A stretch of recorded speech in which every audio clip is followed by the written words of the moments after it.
I'm camera shy. You are. Well, here we are live.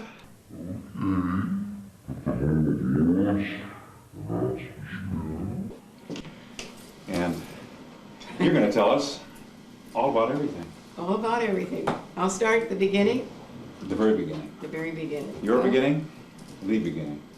The very beginning was about 1835 when Grandma Fox was born. Grandma Melissa Fox. Oh, Grandma. Now that's right over there. That's Grandma Melissa right there. Great Grandma Fox. Yeah. Hang on a second. We'll get a picture of her here. Okay. Bush. This is Melissa Adeline. Adeline Bush. Born at Melissa Adeline Bush. She married Jackson Fox. So that's where the Bush side of the family is from. Okay. Now she's the one you think might be part Indian then? It's possible. It's possible. What, when was she born then? 1835. There were a lot of Indians here at that point. It was her mother that told about the Indians coming to the door for food. Oh, okay. Her mate, yeah, it was her mother. And, so if her mother was here, I really don't know when her mother came to Flint. Okay. But they lived in Howell for some time before that. Oh. So. Well, where was she born then? She was. I think she was born either in Howell or in Flint. Okay. Yeah. And she married Jackson Fox, who I think she married him in Howell. She married him in Howell. Okay. And they moved to Flint. And they built the part of the house on Carpenter Road. You know, it was the back. You never saw it. It was torn down. Oh, is that right? Yeah, it was back behind Carpenter Road. There was a big long wing on that house. It was sort of like a cabin to begin with, and then the dining room, and extended into the big house. I'll be down. So they tore that down then, what was back then? They tore that down I think she and her husband tore that down. Great. I think. And this can't be all, I mean, this is not written in stone, you know. All right. Well, so they came in 1835, they got married, or she was born. She was born in 1835. I think they were married 54 or 55. Okay.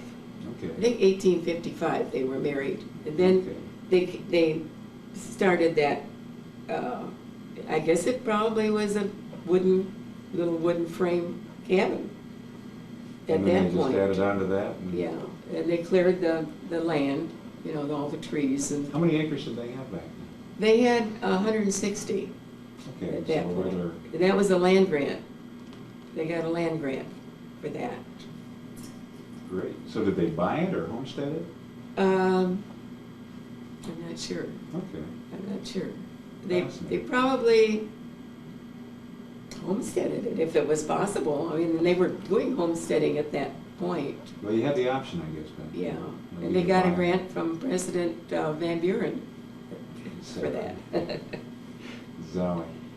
So, and they cleared the tree. You know, they cleared the land. Started. I probably made what money they made from lumber. Selling it off then. Yeah. Yeah. And And then how many kids did she have? they had 10 children.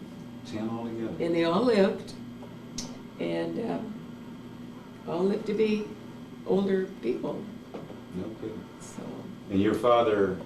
my father was the second from the youngest. Okay. See, he was probably, So he was born in 1876, right? yeah, 1876. Okay. So they probably had a baby every 2 years. Well, you know, we've got that family tree that says when they were born. I mean, all her children were born. Interesting. Yeah. So, I think there were 7 boys and 3 girls.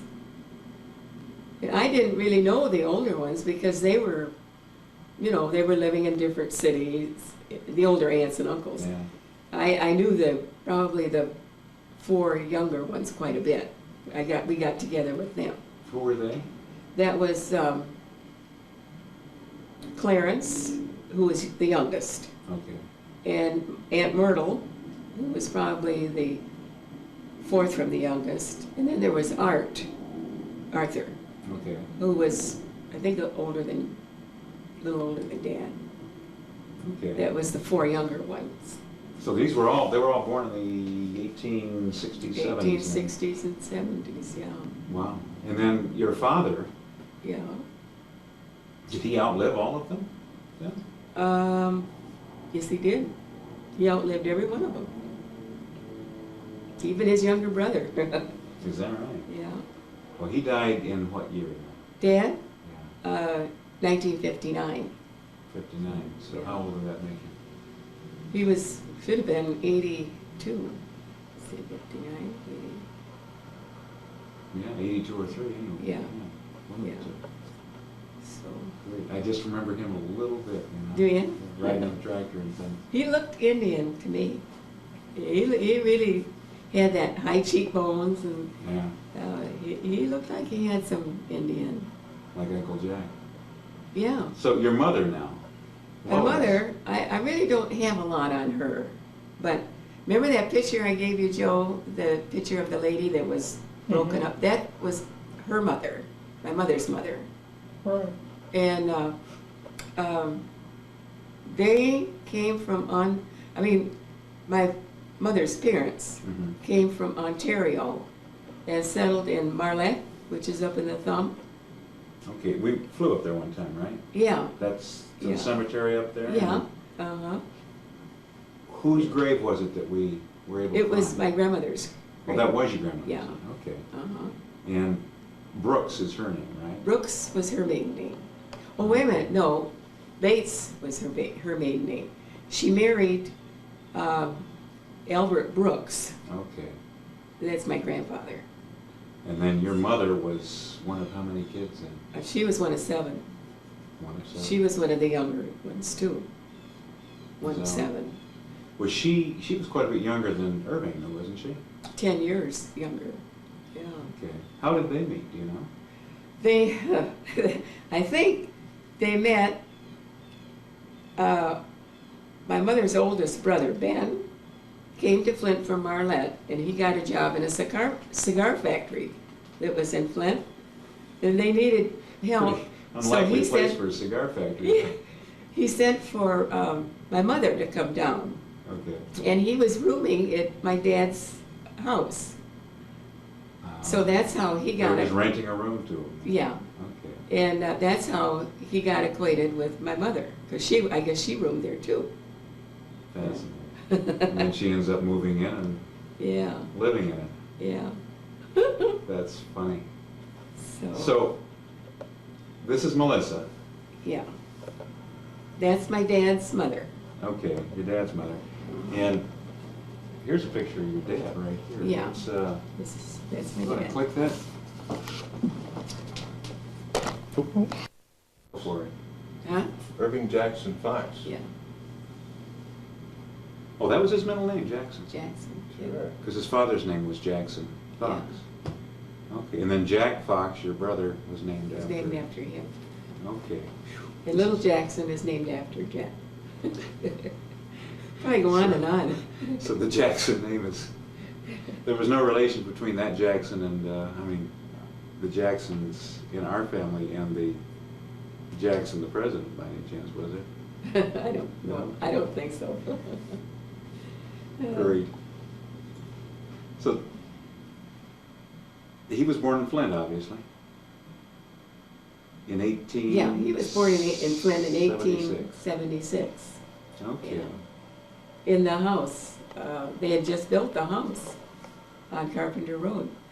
I mean, they had just built a new big addition. The big house. Yeah. And then torn the other down? I'm not sure if they tore it down right then or later. But it was torn down before probably 1900, Hmm. I think. Well before you anyway, huh? Yeah, Gotcha. yeah, I don't remember. So what did you do for 30-some years before you got married? 33 years before you got married? I think he worked on the farm with Flint.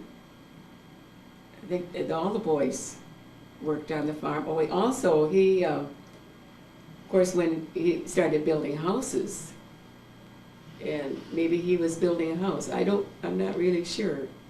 Was he involved in building the current house? Yeah, yeah, I'm sure he was, because all those boys are carpenters. Is that right? And Oh. he and his brother, Frank, who was older, Okay.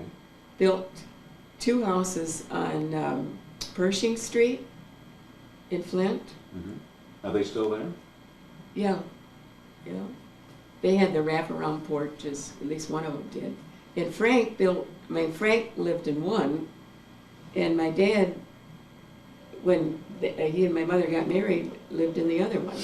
Oh, okay. So his parents were still, your grandparents were still living in the old house then? Yeah, but my grandfather, Fox, he died in 1899, Oh. so he would have been dead. Melissa was still around though. Yeah, she lived in the house on Carpenter Road until, I don't really know, but it was in about 1915 or 16. And then she went into town to live with Frank. And Oh, she on died. Pershing. Yeah, she Sure. died in that house. She didn't live in the Carpenter Road house till she died. How old was she then? She was 81 when 81? she died. Yeah. Wow. So And what year would that have been? Let's see. it was 1835? should be 1921 if I'm figuring right. 35, Somewhere in there. 45, 55, 60, 70, I think she's 80, been older a few yet. years off. Few years off here and there. Well, it's close anyway. Irving, how did he meet your mother then? I mean, Irving? when Irving met your mother, that That's- was when they were living together, Yeah, and my Uncle renting Frank's the house. house out. Yeah, he obviously built that house before they built my dad's house. Okay, so it was Some the years. house on Pershing Street that they were renting rooms in. Yeah. Mhm. Okay, and her brother, now your uncle, Yeah, moved to Flint, lived in that house as a roomer, and then brought his sister down from Marlette. yeah. And then she met She met Jackson. Irving, excuse Irving me. there, obviously. Irving Jackson, Fox. Yeah. Does this sound confusing? Yes. Do you say fascinating? The- So he was 33 years old, and she'd Yeah. have been in her early 20s then. 23. 23, Yeah.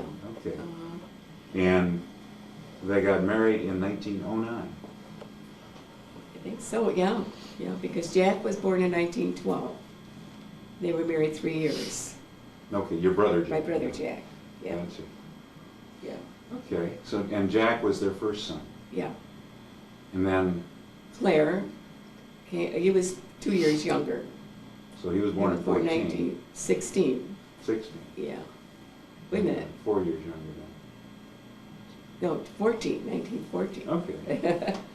And then, Figures. so they waited a while before they had you, huh? Oh, yeah. They didn't have any for 3 years. So, and my dad was busy then building houses. Okay. Well, when were you born? I was born on Pershing Street, In what year though? 1922. 22. So they waited quite a while. Yeah. From 8 14, years yeah, 8 between years.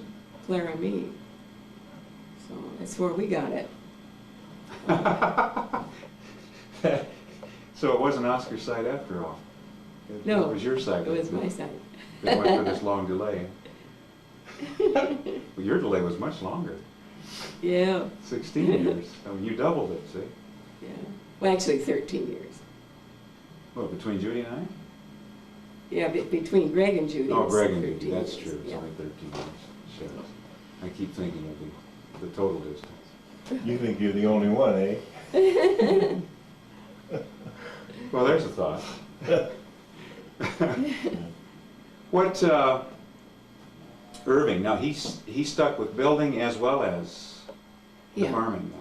Well, actually, I think he was pretty much solely into building from the time he was married until, when did the Depression come along? 1933, 29, 30? Yeah, and that one. 32, 33, it was really Yeah. the depth. Yeah, that's when they started their farming.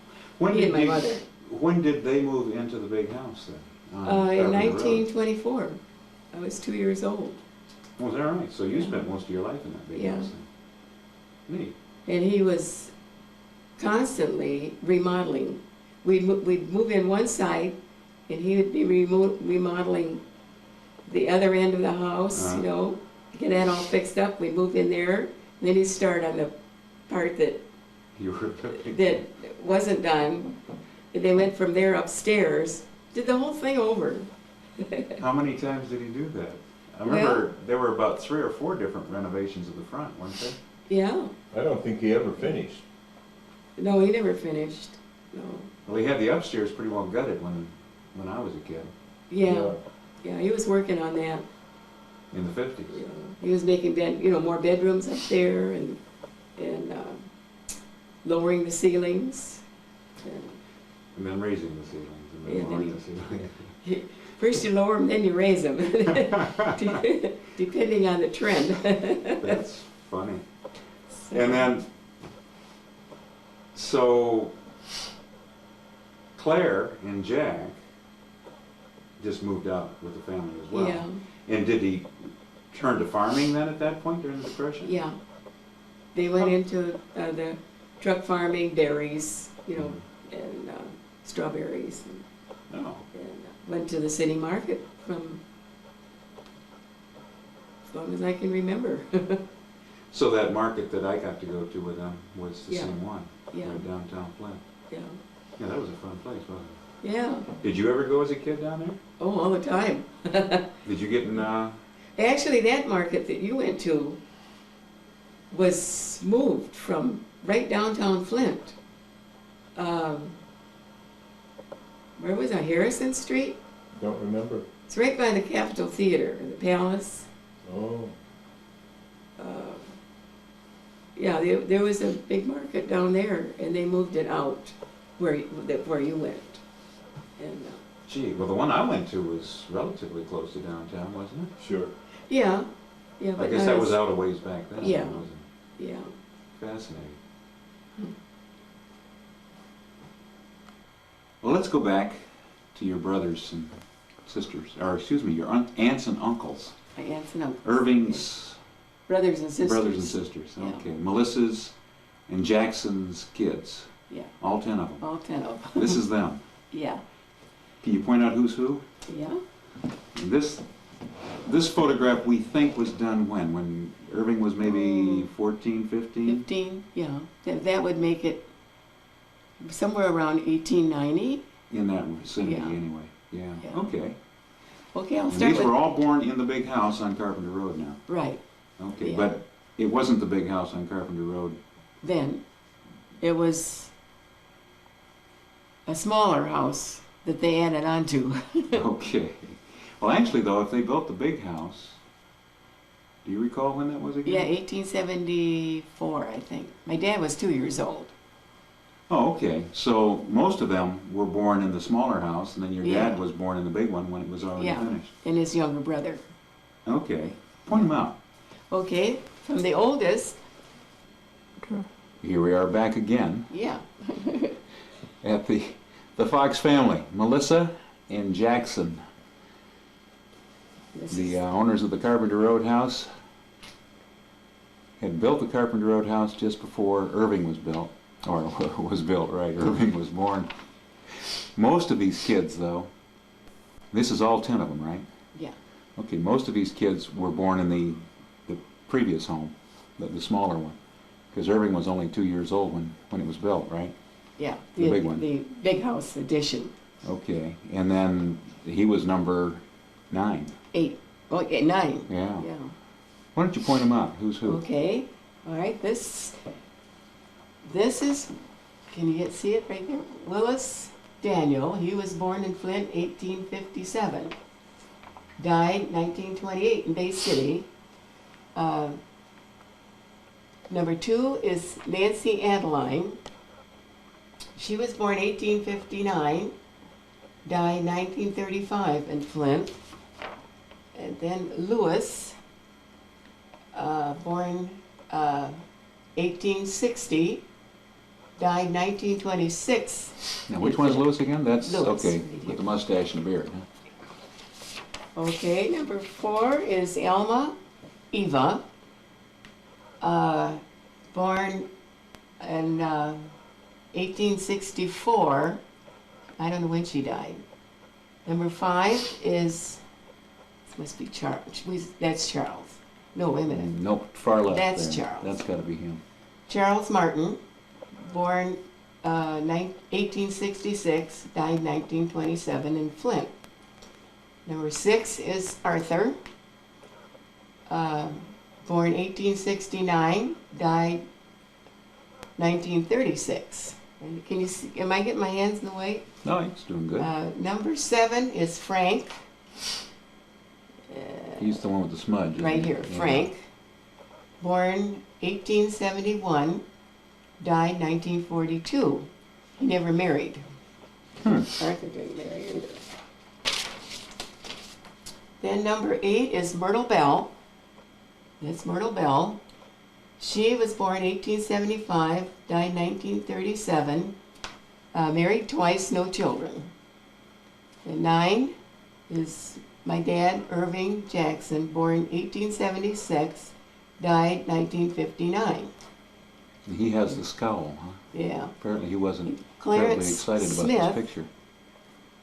the youngest, born 1878, died 1944. And that's all 10 of them. Wow. So Every these 2 are years. Every 2 years they'd have a new one. these are all the aunts and uncles. Yeah. That's amazing. Did you get to spend much time with any of them? Or are they all pretty much older by the time you were we spent a lot of time with Myrtle, Elma, Art, and Claire. I hardly knew Charles. And I hardly knew any of the older ones, except Elma. Okay. Well, actually, most of them died when you were just a young Yeah. child, weren't they? Yeah. See, they were living elsewhere, and we didn't see them very much. So, Fascinating. yeah. So, Irving, and that's probably, what, 14 years, something like that? Yeah. And then this other picture we have of him is of him when he's in his 30s, somewhere close to getting married. Let's put the... His skull? He always seemed to have a skull. Do you remember his skull? I do, yeah. Yeah. Yeah. Yeah. He was a rather serious man, but he had that chuckle. Something would amuse him, and he would kind of, chuckle. Yeah. And Greg has got that same chuckle. Is that right? Yeah, I don't know if you've noticed it. Well, I know his chuckle real well. Yeah.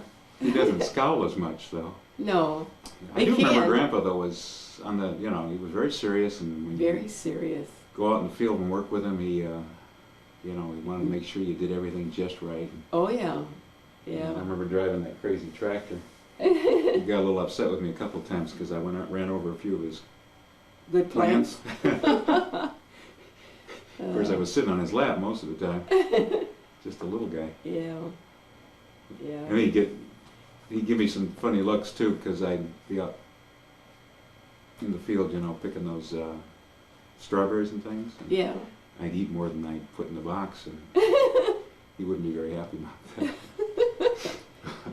Then we'd get me back into that old truck. Remember the old, what was it? Oh, yeah. It was about 1935 Yeah. Remember that, Oscar? pickup truck. Yeah. Sure. Yeah. I'd get to ride to the Chevrolet. Yeah. That's right. Oh, Right at the nice. farmer's market in the back of that old truck in the morning. Oh, About, what, yeah. 5 o'clock in the morning? Yeah, It was really cold some days. Yeah, that was fun. yeah. It was cold because it's, actually we didn't, the vegetables, we took way up until November. You know, they had vegetables that they, you know, harvested in October, and like lima beans and onions and that sort of thing Yeah, that didn't freeze. gotcha. So in this picture, he's in his mid-30s, just about the time he got married Yeah, to, Yeah, I to was- Lois yeah. Fox, who was really, or Lois Brooks. Brooks, who was really Mary Lois Brooks. Yeah. Yeah. I never knew that before. You didn't? No, Yeah. never did. Mary Lois. So, and they met again when her brother came to Flint Uh-huh. as a carpenter to work, right? Or to work, period. Yeah. And that was in what year?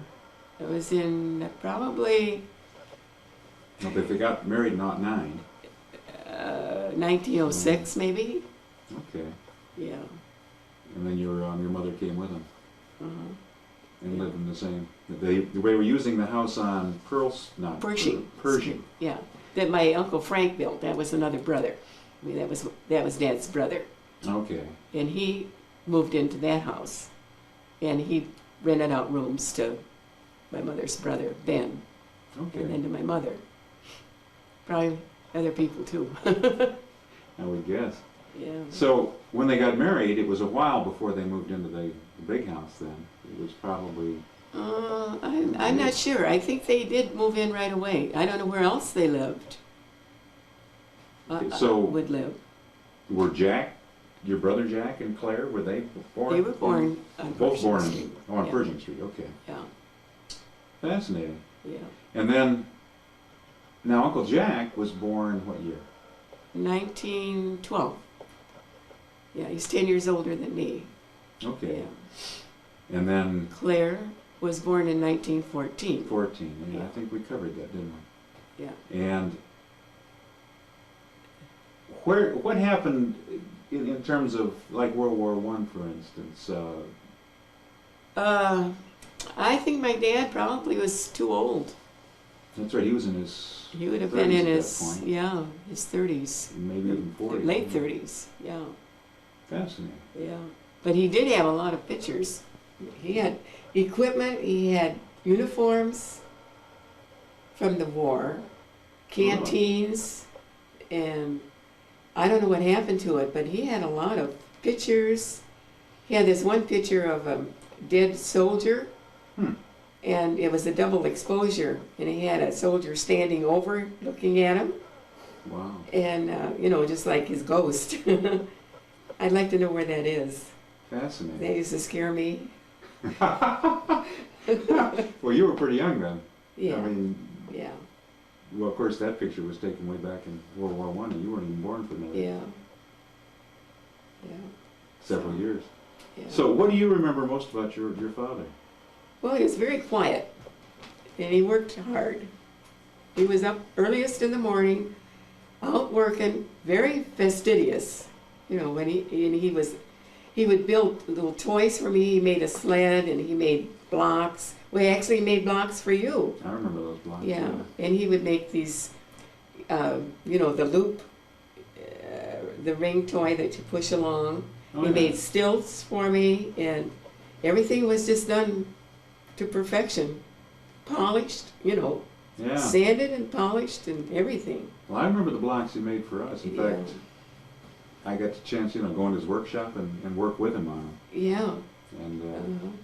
He loved to do things like that. yeah. He also liked to travel and hunt. He like my mother said, he went hunting every weekend. Is that right? Well, Uncle Jack picked that up too, didn't he? Yeah. Was Claire a hunter as well? No, not so much. No, he didn't Interesting. care that much about it. Fascinating Claire, stuff. Claire was frail. He was a rather frail little boy. Was he ill? He had pneumonia twice, yeah, Oh. early. And I think he had a lot of allergies because he was very frail and he always seemed to have a cough. You know, like croup and, so, but, Now, Uncle Jack was pretty hardy fellow. oh yeah, he was hardy. Yeah, and he was, worked hard when he got older. Of course, when he got older, then the Depression came and everybody had to work hard. He didn't have much choice, did he? Yeah, so, but, yeah, Dad would, every night from fall through spring, pop a big pan of popcorn, big bowl of popcorn like this. Sit and read the paper and eat the whole thing. Is that right? What we didn't eat. Oh, so you got some too, though. Yeah. Did I move too much? Oh, okay. That's fascinating. What were his interests? I mean, what did he do? I mean, this traveling thing, for instance. Did Yeah, he go many places? he liked photography, he liked to travel, and he liked to hunt. And he liked to do the carpentry work. The fine carpentry. I imagine he made a lot of furniture that they had in their house when they were first married. He made I remember a long Davenport. It was wooden with oak spindles, and then they put cushions on it. He made a lot of furniture. Yeah, he had that big workshop out back too. Yeah. That Yeah. had an awful lot of good equipment. And he did a lot of gardening before the Depression too. He planted fruit trees and all that sort of thing. How is it that he ended up with the farm? I mean, the 160 It was in the acres. draw. He got less land, but he got the house. Oh. So I think it was a draw. I think they drew for what parcels they got. He got the house, but he got less land. How many acres did he get then? He got the 5 acres of Muck. gardening. Yeah, muck. Muck. In the And he back, had that's the about- stuff where the truck garden was way Yeah. back? Right. Okay. That was rich. And then there Rich was black soil. where the berry patch was. There was an acre. Let's see, there was about 5 acres there, wasn't there? Where was that? Over where Bonnie lives now. See, that was all their I land. was never aware of that. Is that where Jack built his 2 houses? Yeah, it was on that land. Oh. And then there was an acre and 3/4 on where the house stood. Oh, okay. And I think that's all the land he got.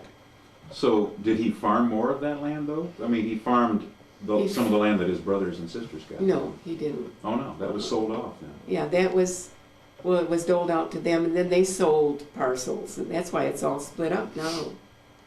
Because they sold parcels of it. And in fact, we bought a parcel right next to the house.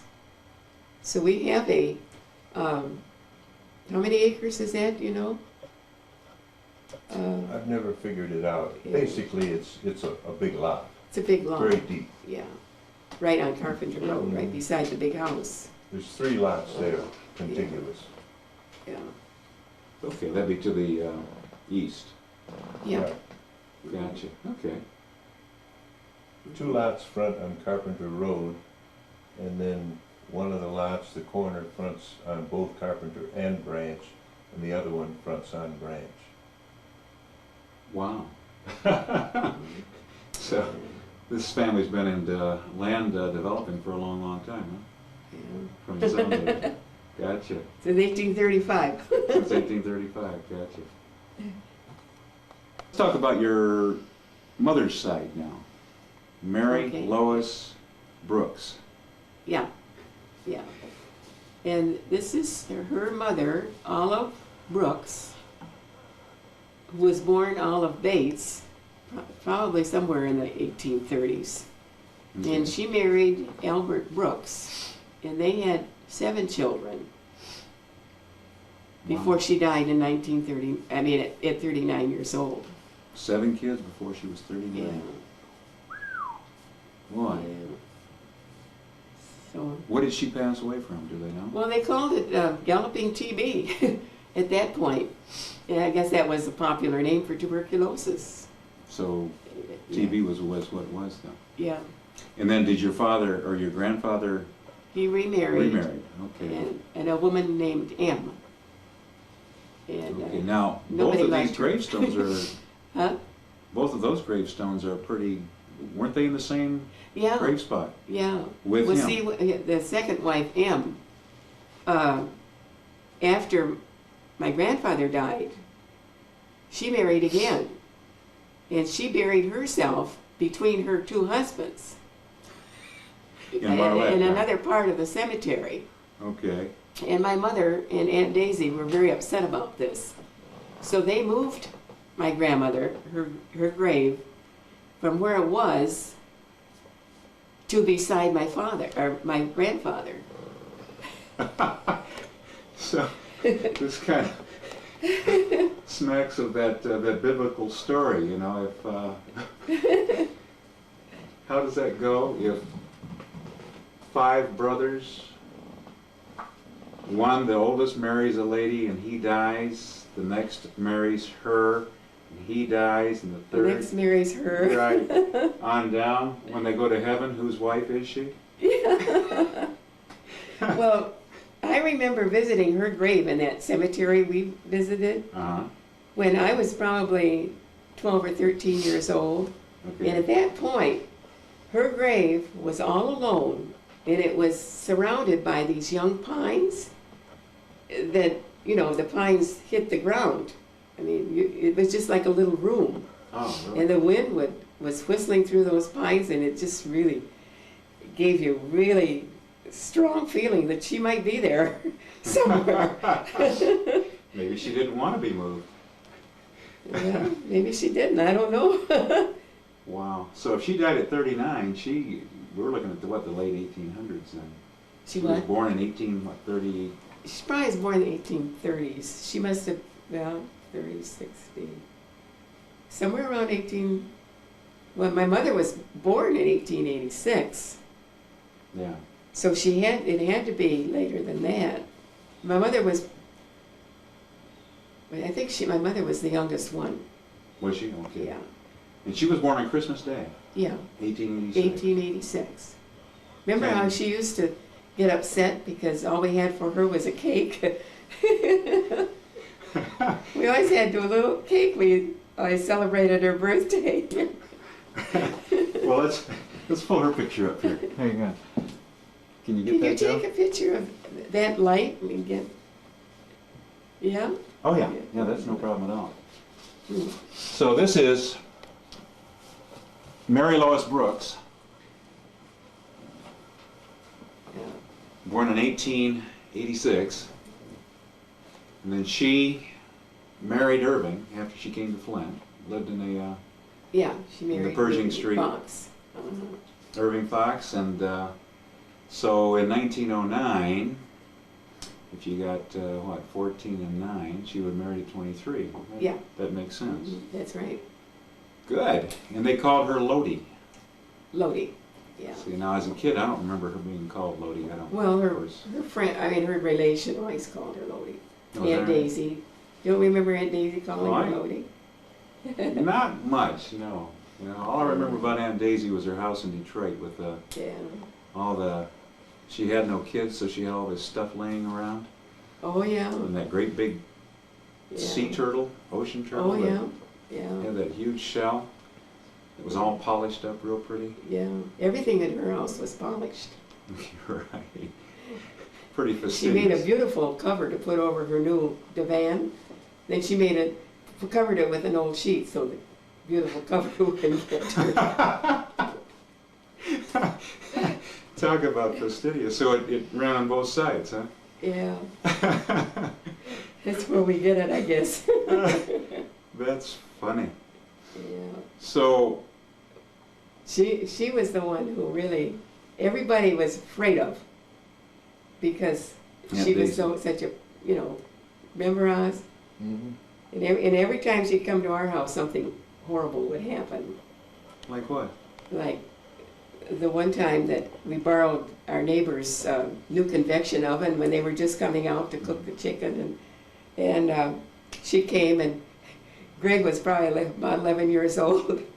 And she was admiring this oven, and we weren't saying it wasn't ours. Greg says, "It isn't ours. We borrowed it." That's great. And, well, something would always happen. She'd come up to visit my mother, and always on the worst day possible. You know, she never announced when she was coming. And she'd get Oh, she my just younger, show up, huh? my mother's younger brother to drive her up. And it was always on the worst day possible. My mother was either in the middle of a real messy job of canning peaches or house cleaning or something. That's funny. Well, actually, Lois was your mother was a real attractive lady from the looks of it. Yeah, she was when she was younger. Yeah. And she was pretty feisty when she was older. Oh, I think she might have been when she was younger too. Yeah. But she, I think, she was probably 55 years old when she had all of her teeth pulled. All of them? All of her teeth that she had left. And that changed her looks. I can remember that. What age? She must have 55? been, oh, maybe 50, because I was in my teens. Yeah. And that changed her looks tremendously. That's interesting. Why? Well, obviously her teeth were pretty bad then. Oh, yeah, yeah. So, But that's the way they did it then. They didn't just take one tooth out at a time. You had bad teeth, whammo. yanked them We off. were sick for a month, but Yeah. they pulled them. And then they give you what? A denture of some sort? Yeah, they make a denture for you. Yeah. Yeah, I remember her complaining a lot about that. Oh, she hated them, yeah, because they weren't comfortable. They were never comfortable. And Anna Buckton had that same problem, didn't she? Right. Yeah, And But early. a lot earlier. Yeah, very young. yeah. Yep. In those days, people couldn't keep their teeth. Mm-mm. Dentistry was poor. Yeah, Nutrition They didn't was have not fluoride. good. No fluoride. yeah. Yeah. Interesting. Well, I'm kind of glad things have changed Yeah. in that respect. Oscar and I are lucky that Yeah. we kept ours. Well, Oscar's got a lot of gold in Yeah. So why in the back of my mouth? there. Great. So, your mother, she had her kids relatively late. I mean, Yeah. well, no, let's see. She would have been what? In She was, 1912. She would have been 30.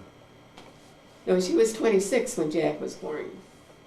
Oh, was that right? 28 when Claire was born. She was 36 when I was born.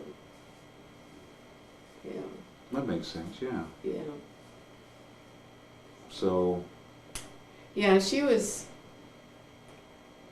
a nice lady. Yeah, she was pretty feisty. I can remember. well, I remember she used to like to cheat at cards when she played with Greg a lot. Oh, yeah. I didn't play with cards with her very much. But They would come down to our house and they would play cards together, and she would hide cards underneath the, you know, the apron of the table, or she'd hide them in the chair. I found cards actually that she forgot about. Oh, is that right? Yeah, well, she and Aunt Daisy, they used to play poker a lot. That's where she learned it, huh? Yeah, From all they'd that always get days. together and play poker, or with my dad they'd play euchre. And I don't know if they play that anymore or not. Euchre? Oh, the kids do, yeah. Do they? Well, how about now, she had a sister, Daisy. Was she Daisy. the oldest? Daisy was the oldest. And then Earl, Yeah. that was He- your other uncle. Yeah, An but uncle, rather. I never met Uncle Earl because he was sort of a vagabond, and he never kept much contact with the family. They were married, and Interesting. I remember when he died somewhere in Ohio. But How old was he then? oh, he was an older man. Yeah, And Charles? Charles, he married, and they had one son. And when the son was 5 years old, AJ, Arthur J was his name, Okay. the son got diphtheria, and Charles picked it up from his son, and Charles died. So he was relatively young then. when he Yeah. died. Yeah. And then, And AJ lived, he's living now, I think. now he's the one that worked for Ford Motor and, No, that was Bates. oh, okay. Then there's a Benjamin? Benjamin was,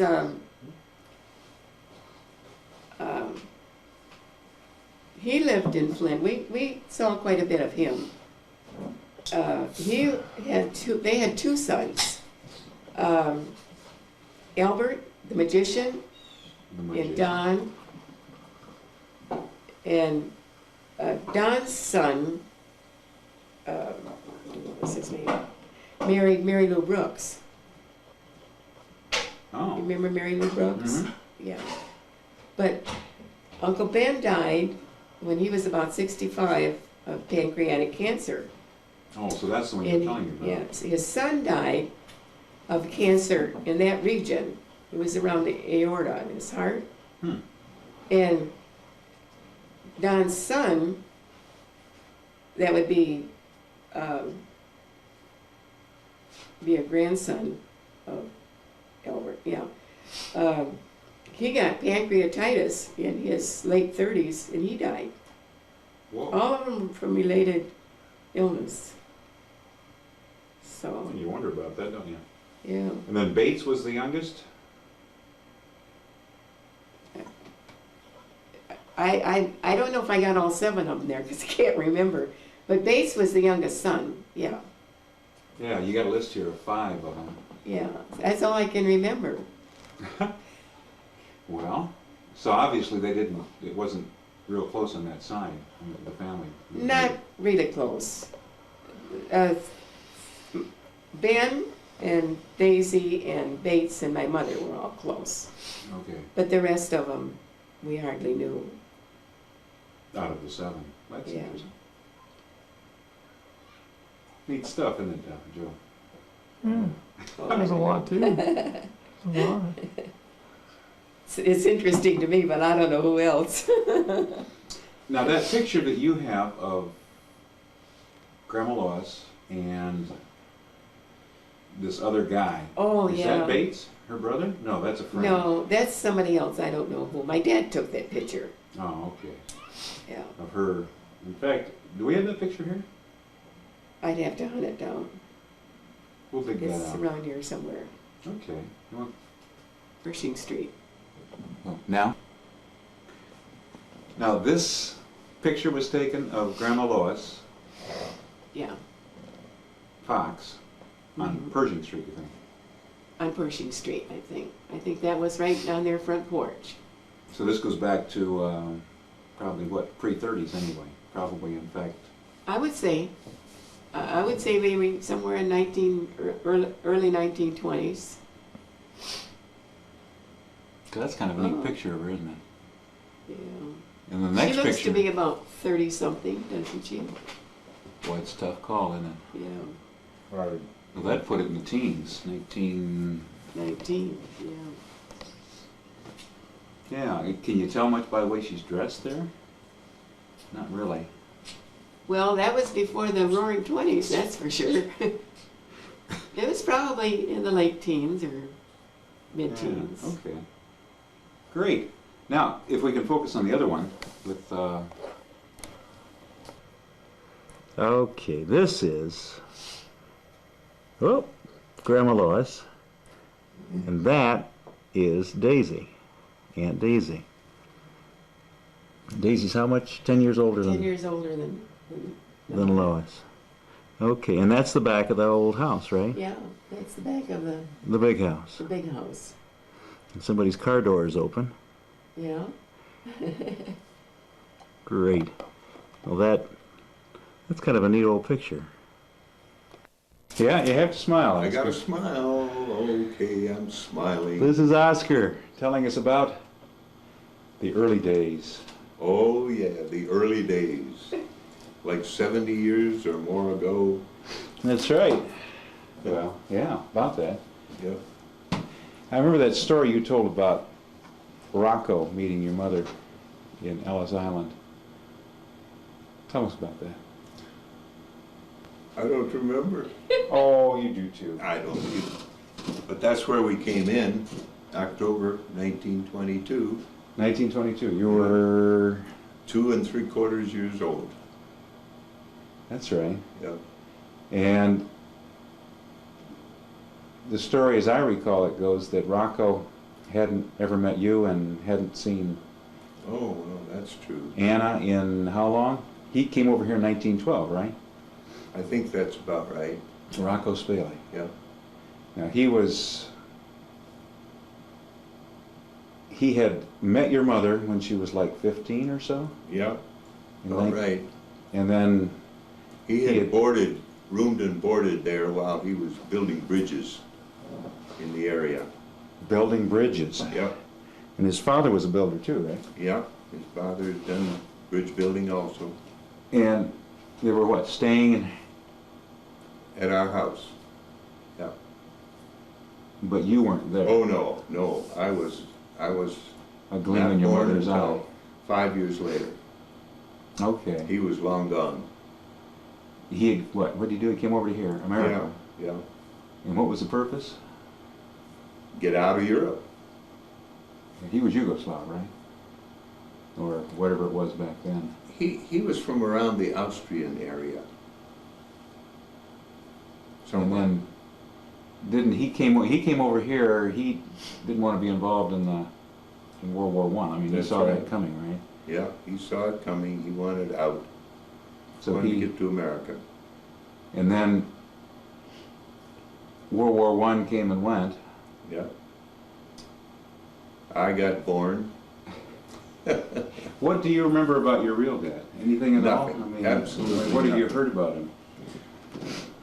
Mother never talked much about that, except that he was a German soldier, and she married him, and then divorced him. Got rid of him. Didn't work out, huh? Didn't work out. What was the deal about him going up into Poland to look for work, that kind of thing? What was that all about? That I don't know. I don't remember. Hmm. If you know something about that, it's stuff that I may have heard and forgot. Yeah, Aunt Teresa had embellished all these stories, you see. Yeah. Well, what was the deal, though, about when you came over, Rocco, I mean, didn't Rocco have to He had to sponsor. He sponsor? had to sponsor my mother and me. And at that point in time, he was intending to marry her and did in New York. But didn't he hide behind a post or something in Ellis Island and wait for That- you to come off? I remember that story. Remember you told me about how you were so cute that he just couldn't pass you all up and decided after all he'd come out and claim you? You're making up a story here, Bob, that sounds great, but I know nothing about it. Well, I heard it from you. You may have heard it from Aunt Teresa then, because I don't think my mother would have ever said anything like that. Is that right? No. How do you like that? It was a good story too about how he got to Ellis Island when the boat came in and hid behind this post, this pillar, and Wanted to see what he's getting. yeah, that's right, because I guess he had to commit to marrying her, right? Yeah. And didn't they have the ceremony right there in Ellis Island, or was that something? No, it was at a Catholic church in New York. Okay. Yeah. So Anna had to become a Catholic at the same time. I don't know exactly what all went on like that, but they were married in a Catholic church. And my suspicion is that I was probably baptized in a Catholic church right then and there. I mean, Catholics then were very strict. Oh yeah. The religion required certain things. So did you eat And the fish all the time? chances are that since they were married by a priest and in a Catholic church, that my mother may have converted to Catholicism or was. I don't know. Fascinating. Yeah. When she came over, though, didn't her father give her a stake of some sort? I mean, and some kind of I mean, she didn't have a lot when she came, but apparently he gave her some mad money so that she could get started over here, just in case Rocco didn't come through. That I don't know. I have no idea. Interesting. Never heard of that. Is that right? No, Oh, no. I heard that story too, and I don't remember where it came from. Probably Aunt Teresa. Or Uncle Bob or somebody, huh? I don't think Uncle Bob had any information like that. Is that right? I don't think so. They'll have to query him, I guess. Yeah. Well, let's take a picture, or see the picture of you when you got here. This is 1922, right? 19. There's one cute kid. That's you and Anna now. Yep. When you're, what, 2 3/4 years 2 old. 3/4. Right. And is that a real apple you're holding in your hand, or? Sure. Yep. Real apple. Sure looks like it anyway, doesn't it? And quite a hairdo, too. Oh yeah. Yeah. That was the style. Let's see if we can get even closer on this. Yeah. That's a neat picture. When was this taken? Just after you got here then, right? No, that picture was taken in Europe, and it's a passport picture. Oh, that's right. This was Yep. before you came. Yes. And then, So I was probably more like just 2.5 there. okay, so this was to get you on the boat. Yep. Fascinating. And then Rocco, let me just swing over to Rocco here. This is Rocco now, Spaley. Yep. and he basically sponsored you and Anna coming Yep. over then. Right. And he was in Chicago at the time, or was he in Flint by that time? Oh, he was in Flint. He had gone to Chicago and done some work there. That's something that I don't know. Again, you probably got that from Aunt Yeah. Teresa. Well, there was a picture someplace floating around that had him working at a construction site, and supposedly in Chicago. That's possible. Sure. Interesting. Yeah. So that was the pair, and they got married right then and there, huh? Then and there in New York at I think it was St. Raphael's Catholic Church. St. Raphael. Yep. Wonder By if a it's- priest. Wonder if it's still around. Oh, I wouldn't be surprised. Oscar, tell me more about Rocco now. Rocco, what did he do in Flint? Well, as far as I know, he worked for the Buick Motor Company, constructing furnaces, chimneys, doing brickwork. So he was a mason then. As far as I know, that was part of his job. Now, whether he had more jobs in construction, I'm not sure.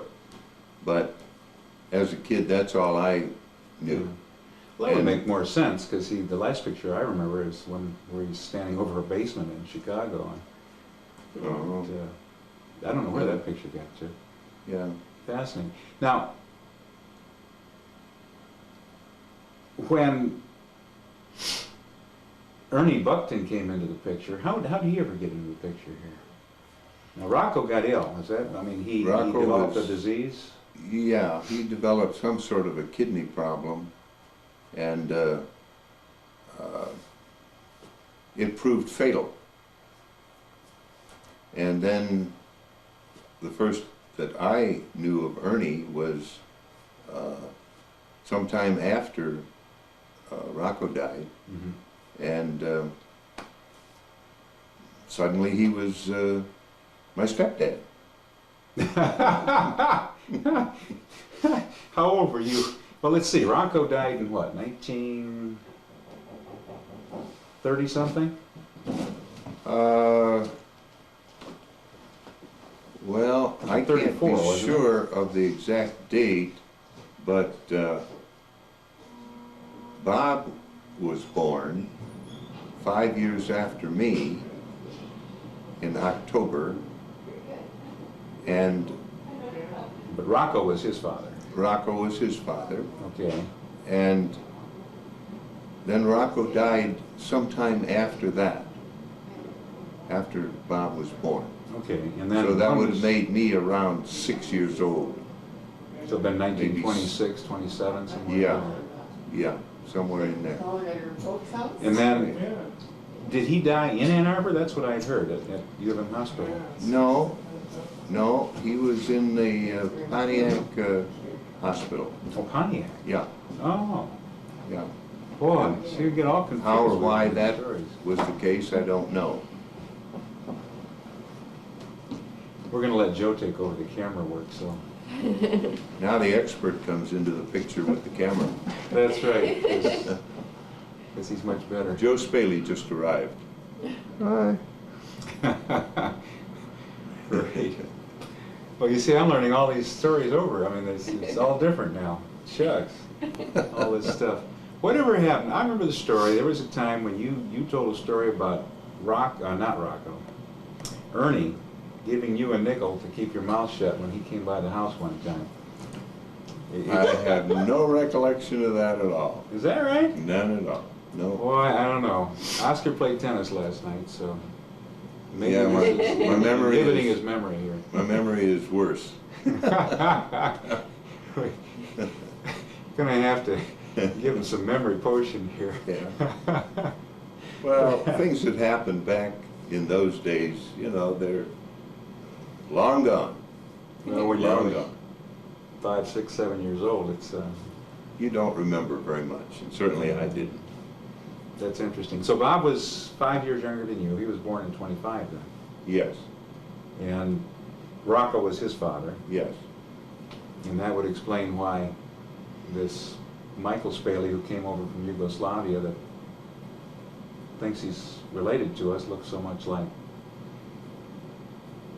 Carrie Spaley or one of the Or Rob Spaley. or Rob Spaley. Yeah, I think he's a spitting image of Rob Spaley. Is that right? So, Yeah. well, that would make In some my sense. estimation, he is. Yeah.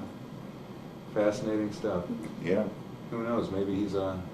And the chances are that Michael Spaley's father was Rocco Spaley's some close relative. In other words, a son of a brother or something like that. Could be. Because according to Aunt Teresa, there were, what, 5 kids in Rocco's family. Mhm. Rocco, I think, was the oldest son. Does that make sense? That I don't know. How old is Teresa today? Teresa Well, was. Teresa was the youngest. Oh, she was the youngest. She was the Okay. youngest, Rocco's sister. Yeah. And the father and the mother were divorced, apparently, at some point. Yes, yes. Because the father was what, sort of a traveling builder, right? He Yeah. went all over Eastern Europe and Yep. built and took Rocco with him on a few occasions. So, Yes. That I recall from Teresa too. did you hear it anyplace else? I No. mean, Grandma Buckton didn't share much with you No, about that. no. Did you ever query her, or was she just? I probably didn't even ask her. Maybe we'll have to get a second opinion from Uncle Bob. Huh? Yeah. Yeah, that probably would be more accurate. That's great. Well, he seems to have a real good memory, so sometimes too good, almost. Well, his is 5 years younger, so that's Yeah. that's a help. That helps, yeah.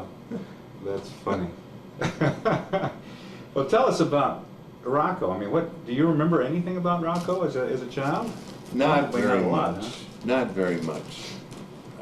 I was just too young, and I was just starting school at age 5, and I don't remember anything up to age 5. I remember my first day in school, because that was so traumatic, I guess you'd have to say, although it went well. And I found a watch that first day, and that impressed me and stuck on my memory. I brought that home. I don't know what happened to it, but that was quite a find, Yeah, back especially then. those days.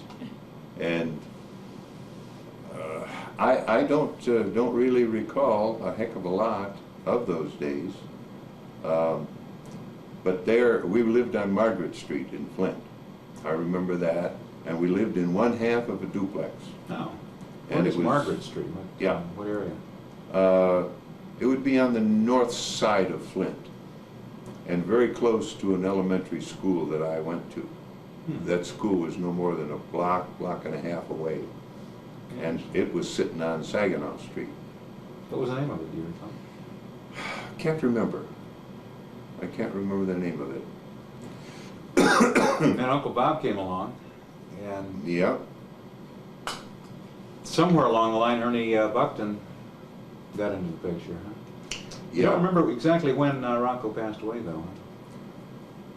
It had to be when Bob was a year, maybe 2 years old. Okay, so it was in the late 20s, or mid to late 20s then, Yeah, probably 26, like 27. 26 or 27, Okay, 1926 or 27, yeah. and then Grandma remarried very quickly.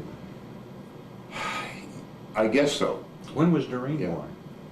Doreen was born 10 years after I was, so she was born in 1930. Okay, so So the kids were 5 years apart. somewhere in the before 1930, she married Ernie Buckton then. Yeah. And Ernie was from, He was from Yorkshire, England. That's where he was born and raised. And then, as a young man, he worked on cargo ships. And he crossed the Atlantic Ocean 13 times before he finally made his way up to Flint, Michigan, and got work in the factory, Chevrolet, and met my mother, married her, adopted the two. Well, actually, I'm not sure that he even adopted the kids. In those days, it didn't make much difference. okay, so There you and was- Bob retained the name Spaley. And Yeah, we had this name Spaley, and it didn't seem appropriate to change it at that point in time. And so, exactly when the marriage of Ernie and Anna came about, I don't remember. Okay. We have some papers upstairs that we could refer to. Well, maybe we'll check into that. Yeah. Be worth checking. Let me get a picture together of. This picture is of Ernest Buckton, who came from Leeds, England, in Yorkshire, and who crossed the Atlantic Ocean some 13 times, and usually on cargo ships of one sort and another, as a seaman. Finally got to Flint, Michigan, where he found good work with the Chevrolet Motor Company, which later then joined General Motors Corporation as one of its main divisions. And he worked his entire career there and retired from General Motors. He married my mother, Anna, who was originally Anna Weiner, and she married my father, Franz Weiss, a German soldier in World War I. She divorced him and then came to America to marry Rocco Spaley. He adopted me, I took his name, and my brother, Bob Spaley, was born 5 years after they were married in 1925. Yeah, that's making sense. And And then Ernie came into the picture. and then Rocco Spaley died of a kidney problem. We're not exactly sure what it was, but it was a kidney problem. And then some short time later, a year or two, she met Ernest Buckton, and they were married. Can we try this picture? And then See if that focuses. my sister Doreen Buckton was born in 1930. The first place that we lived when we came to this country was on Margaret Street in Flint, Michigan. A rental house. It was a duplex. We had one half of it. So Rocco didn't build a house for himself, huh? No, not at that point. Let's put one more picture of Ernie under here. And Now this is a picture of Ernie. How old is he at this point, do you think? Oh, I would say that's probably 7, 8, maybe 10 years later. And he was the father of Doreen. Yes. So 3 kids, 3 fathers, and your mother outlived them all. Yep. My mother Oh, outlived them all, except, well, the husbands, that is. The husbands, yeah. Yeah. The kids survived, except for Doreen, right? Yeah, that's true. Gotcha. Okay. Talk about Bob when he was a little kid. Okay, well, let's go back a little bit. The first recollection I remember of Ernest Buckton, my new dad, we were living on Leith Street at a commercial corner, and kitty corner from us was a Hamady Brothers grocery store, and the manager of it was Jack Hamady, one of the family and one of the partners. And one fine bright day, I was run over by a car right on that corner. You were run over by a car? Yes, completely. I've never heard that before. Yeah, I was run over by a car. The No front kidding. wheel went right across my abdomen, and Jack Hamady came running across the road and picked me up, carried me up to our house, which happened to be over second floor on a house.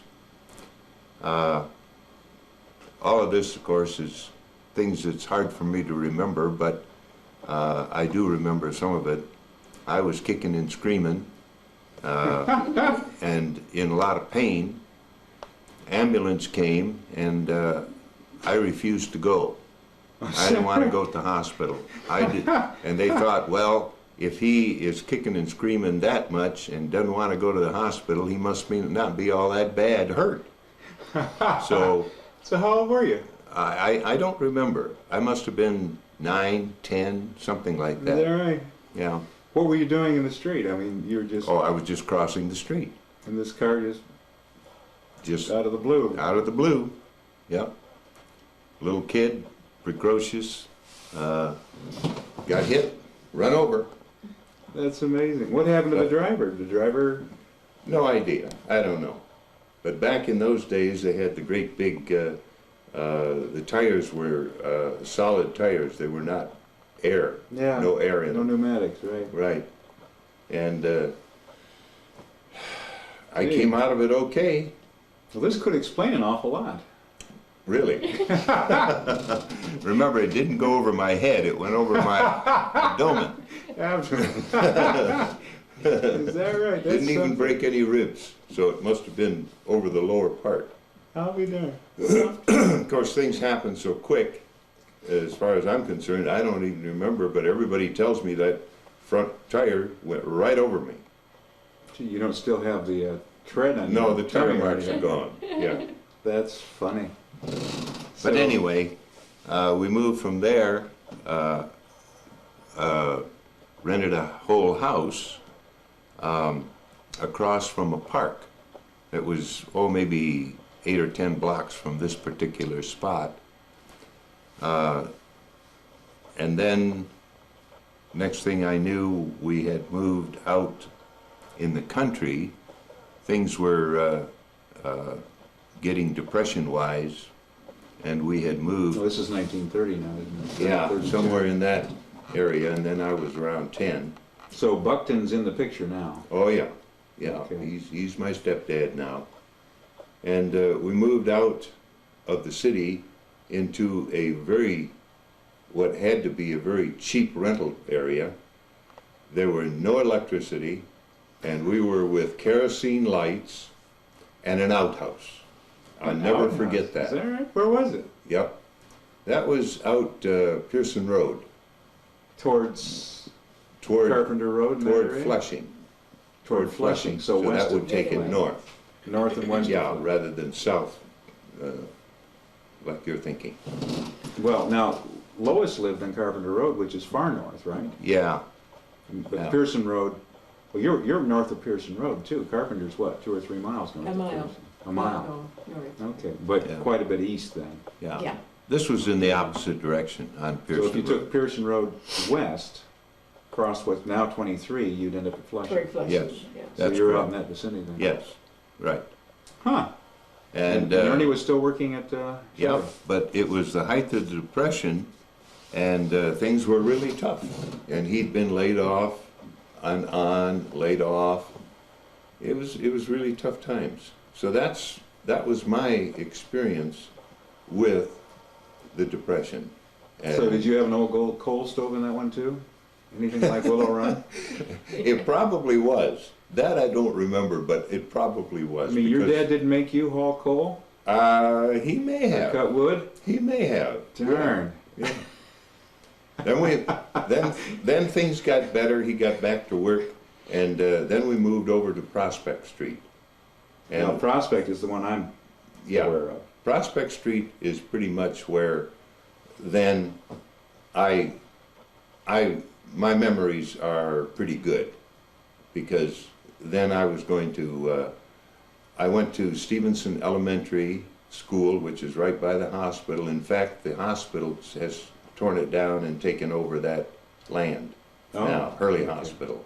Hurley took over what was the Stevenson. Yeah, School. the old Stevenson School. And I went to, I remember at least the 5th and 6th grades there. Okay. So my recollections really are pretty good from then on. So basically, everything prior to getting run over has disappeared. Is that it? That's pretty good. Yeah. Pretty good estimate of the situation. That's right. That's right. So you And were, maybe that had some effect on it too. I don't know. but you didn't live in the country very long. No. With the outhouse and. No more than 6 months. Oh, okay. Ernie didn't like it either. Oh no, that And wasn't. Anna probably was. Oh, on she his case. was ready to go, out of here. So Yeah, Uncle Bob would have been what, maybe 5 years old, yeah, somewhere in that range. yeah. Actually, there's a great picture here of Uncle Bob and Anna Buckton, or yeah, Anna Buckton. Hang on, let's get that, Joe. Can you? Yeah, that car was probably Ernest Buckton's first car. Oh, is that right? I am not sure, but I would think so. And that's Uncle Bob On the hood. on the hood. And he's 2 years old there, So that'd be what, 1927, 27. before the Depression hit then. Yeah. Now, this isn't the car that you sunk driving it across the reservoir. Oh, no. No, not at all. What, do you know what car this is? No, I don't. Okay. Are you getting glare there, Joe? Oh, okay. Well, let's go back to Oscar here. That's it's a neat old car, though. And this is probably pretty reminiscent then of the car that ran over you, huh?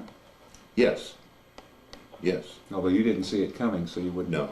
know for sure. And No, probably right. didn't see it going either. Huh? Nope. And you ended up working for Hamity later, right? Yes. How- That's right. Did he know when you were working for him that you were the kid that got run over? Oh, yes. Well, he knew that. Yeah. Yeah. Jack Hamity, in fact, every time he ever saw me, when he would come around, he was a supervisor by then, when I was working with him, he would mention that. Is that right? Oh yeah, he kept that as one of the noble things he did, was to rescue me from under that car. That's good. That's great. Well, I'm glad they did rescue you, frankly. Well, me It would have too, been catastrophic for our family. yeah. Especially if he'd have run over me again. Woo! Wow. Gee, you learn something new all the time, don't you, Joe? Talk about this work. You started working early, didn't you? I mean, the Depression had hit, and Yeah. Uncle Bob was only, what, 5 years, 7 years, 8 years old when the Depression was going strong. Yes, yeah, that's right. He was born in 25, and by 1930, the Depression was really on.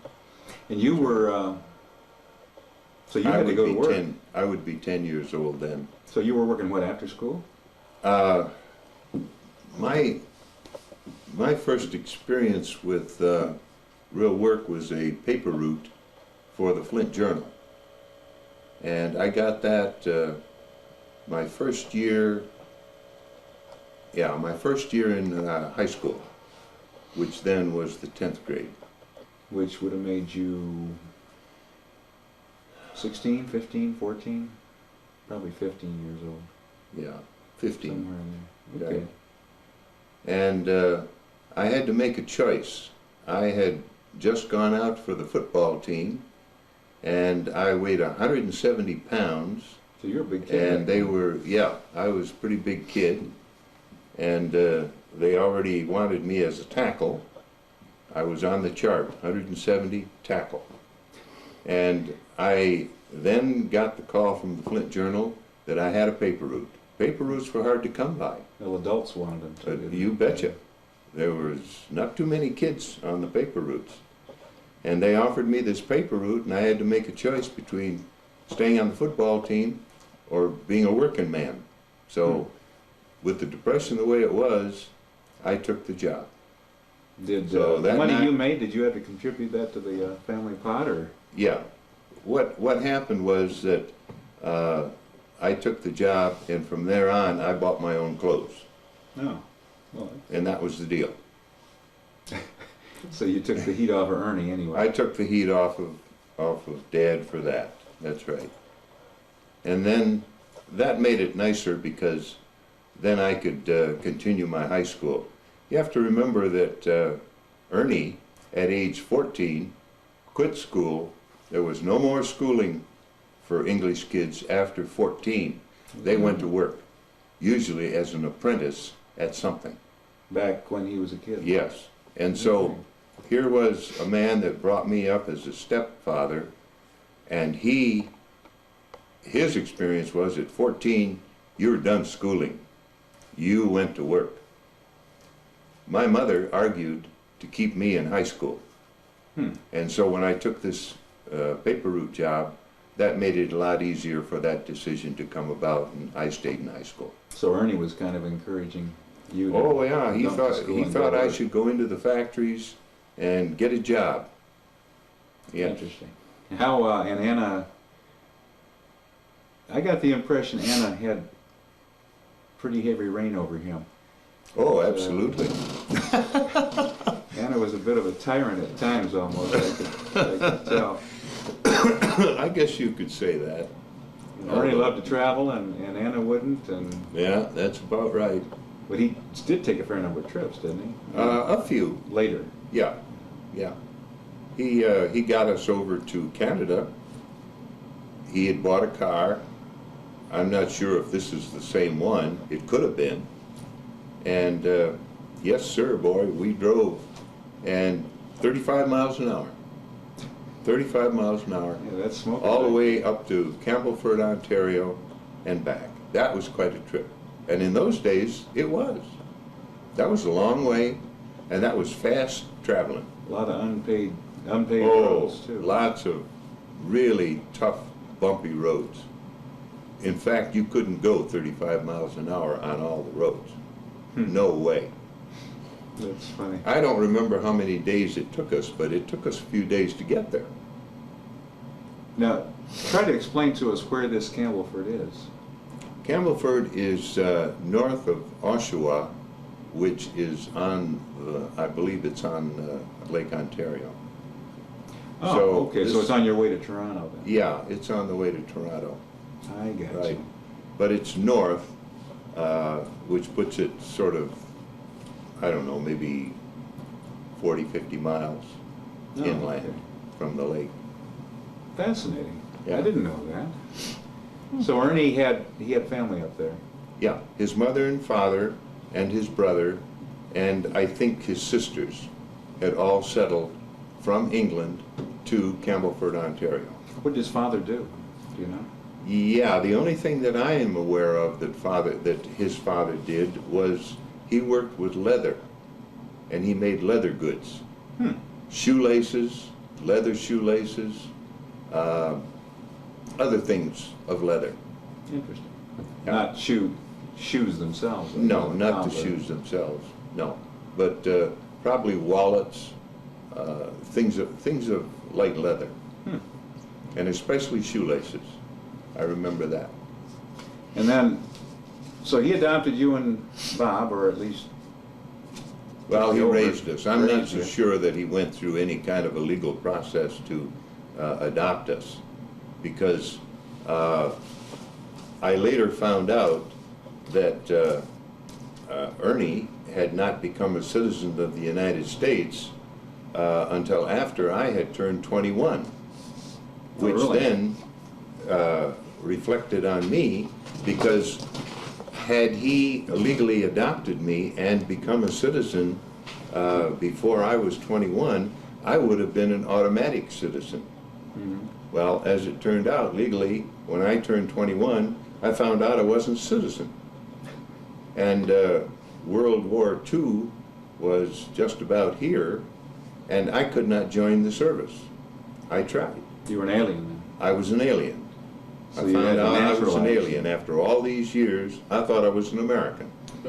Gee, today if somebody hired you, they'd be in big trouble, right? They'd be in big trouble. That's right. An illegal But, alien. My father, a wetback. Yeah.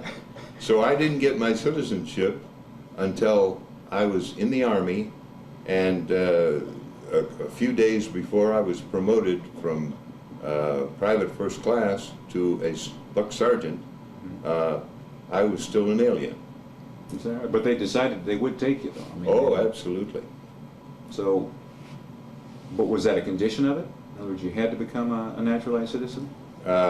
Apparently, this is something in the Army regulations that you have to be a citizen. Interesting. But But I'm not you'd sure, been in the service for a while, because, yeah, I'd been in the service almost 6 months. Yeah. Almost 6 months, basic training, before they took me to Eugene, Oregon Circuit Court and swore me in as a citizen of the United States. right? Were there a lot of you Oh, yes, together? doing yes, it? yes. That's interesting, especially with a Germanic background. Were they suspect of you? They never said so. Your mother had that accent and all. Yeah, well, I had none. I had none, so, in fact, Mother would not speak German in the house, Is that right? not a bit. I even asked her if she wouldn't speak German when I became aware of what was going on, so that I could get my German back, and she says, no. She says, you're an American. So you came over here speaking German as a... Yes, As a two, she said 3-year-old. that I could speak very good German at age 2 3/4. Hmm. Now, how much of that's true, I don't know. That's interesting. But I can only speak a few words, and when people talk normal, I cannot understand. And I couldn't. In fact, during the war, I had a little German Kraut in my outfit, and he was my interpreter in Germany, No, because I could not understand or speak it. Funny. Let's take a peek at these pictures. Put it up for a second and just Oscar? focus on it. How's that? This one here? Yeah, that picture. Well, that's probably a school picture, probably in the kindergarten or first grade. I'm not sure which. I don't even remember the picture, but there it is. And that's me. It is you, anyway. Oh, yeah, Well, absolutely. your ears sure flared out at that point. Yeah, I had good big ears. And they curled back over time. Yeah. That's good. Go ahead and flip across. And this one is about probably sometime close to the time you were run over, right? No, this was after. This picture. Yeah, this picture here was taken on Prospect Street in Flint. And I'm not sure, but I would guess I was maybe 13, 12, something So like that. You survived pretty good then. Yeah, I did pretty good. I was a healthy kid. Maybe that's a rite of passage for Spaleys if they have to get run over by a car. That could be. I never even Yeah. had my tonsils out. Did you have allergies back then? Like you? Not that I know of. Is that right? No, When did the allergies come about? in California. Was that right? Yep. It was probably that eucalyptus. That was the first time they really, I became aware. I probably had the allergies earlier, but I probably discounted them as a cold or something of that nature. Never suspected that there was Yeah. something called allergies. That's great. School. What do you remember of school? Well, after Stevenson Elementary School, where to the best of my knowledge, I only had to sit in a corner with a dunce cap once. And that straightened me up pretty good. I was good after that. Good. Then I went to Longfellow Junior High School for 7th, 8th, and 9th grades. I did fine, made a lot of friends. We were living on Prospect Street, practically in the shadow of the Hurley Hospital. And all during that time, I wandered around the Hurley Hospital, which was a 10-story first-class hospital in Flint at that point in time. And one of my best friends was Harold Wellstead, whose father ran the laundry for the hospital. And the laundry was adjacent to the hospital, across the street, and it also contained the building that heated the hospital. No. And so he and I had the run of that hospital. We probably knew more about the tunnels and the places in the hospital than the doctors did. That's funny. The heating tunnels and Yeah. stuff like that. Oh yeah. We ran all over the underground tunnels. Is that the same Hurley Hospital that's currently Yeah. there? Sure. So Prospect Street's right close at hand. then. Yeah. Oh yeah. We were practically in the shadow of it. And I had lots of friends all over there, and many of those friends are still friends of ours. Even met some of them in the service, people that I had played with as kids around the Prospect Street and Hurley Hospital. Dawson Sherwood, he lived a little closer to the hospital than I did, and practically across the street from it. And Lois, who was that Army sergeant down in Florida? Octel? Yeah, Jim Octel. He was a kid in the neighborhood. Was that right? So he grew up there too? Yeah, and I ended up finding him overseas, even in Germany. His division was right next to mine, and on 2 occasions we got together and had a beer. Right during combat. Oh, was that right? Yeah. How did you arrange that?